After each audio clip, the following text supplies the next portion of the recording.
Welcome to the weekly shir of the Zera Shimshon, and we are having trouble with the camera again. Oh, maybe somebody will explain how we can do this without troubles.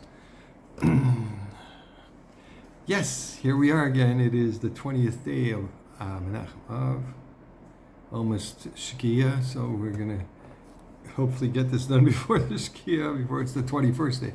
Anyway, it's Thursday night, and it's going to be Parshas Aikev. And Bez Hashem, we have 10 more days exactly to my granddaughter's wedding, Chana Miriam Gutman. And we all wish my wife a happy birthday. It was her birthday, 2 days ago. And Bez Hashem, it was the end of our Shabbat Brachas as well. So that started on Yud Aleph. We got married Yud Aleph Av 51 years ago. Baruch Hashem. All right, this is from a Zera Shimshon in Parshas Toldos, but it's in Nagia to us as well, because we talked about it in this parsha. It says, "Ma'achilcho man b'midbar asher lo yadu'una v'yisecha l'man anoischa l'man nasoischa lehitivcha be'achrisacha."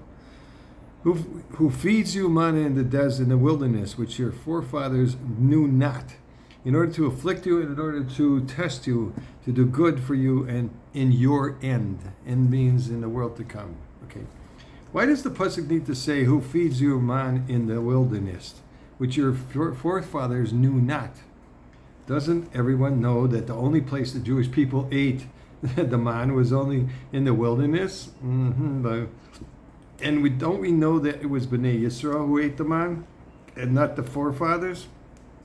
Not the Avos. The man was actually holy food set aside for tzaddikim to eat in the world to come. That's in Meforshei Gemara, Chagiga, Daf 12 base, Yud base, Amud base. And now it is known that sins that are forbidden for a Jew to do are sometimes permitted when a person is faced with the danger of loss. For example, Pikuach Nefesh. Based on this, we can explain that the sole reason Bnei Israel were allowed to eat manna in the wilderness was due to their lack of food. It was a matter of life and death. Pikuach Nefesh. This is what the pasuk means when it says, "You who feeds you man in the wilderness, which your forefathers knew not." With these words, the Torah was explaining the reason Klal Yisrael merited eating the man. It was due to the fact that they were stranded in the wilderness without food, which was a matter of Pikuach Nefesh. The Gemara tells us that Hashem allowed 3 people a taste of the world to come: Avram, Yitzchak, and Yaakov. Somewhere in Baba Basra, Taz Zayin of Adves. According to this, it is very easy to grasp what the Torah means by the words, which your forefathers knew not. It refers to the Avos, Avram, Yitzchak, and Yaakov, and it is informing us that even though Hashem allowed the Avos to taste the food of the Olam Haba, the man from heavens, it was just a taste. He did not allow them to truly consume the man. Klal Yisrael, on the other hand, was literally fed the food of the world to come, the man. Here is another question. Why does the pasuk then say, in order to afflict you?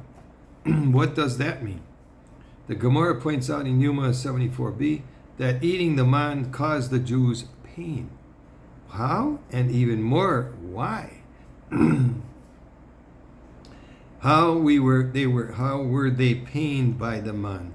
Because they were unable to save any of it from day to day and had nothing to fall back on. It's Gemara in Yuma.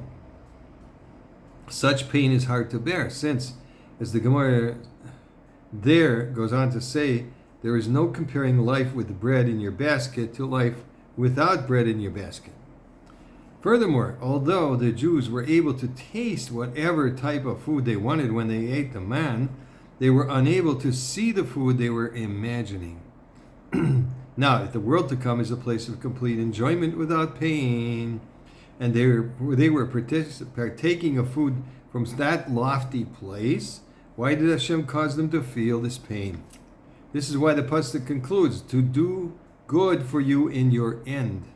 The Jews in the wilderness needed the man because they had no other food. It was pikuach nefesh.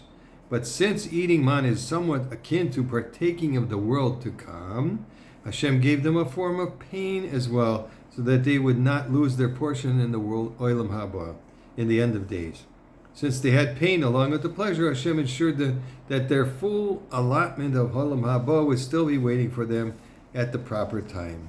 So may everybody have a wonderful Parshas Aikev, B'ezras Hashem. And this is my new grandson-in-law.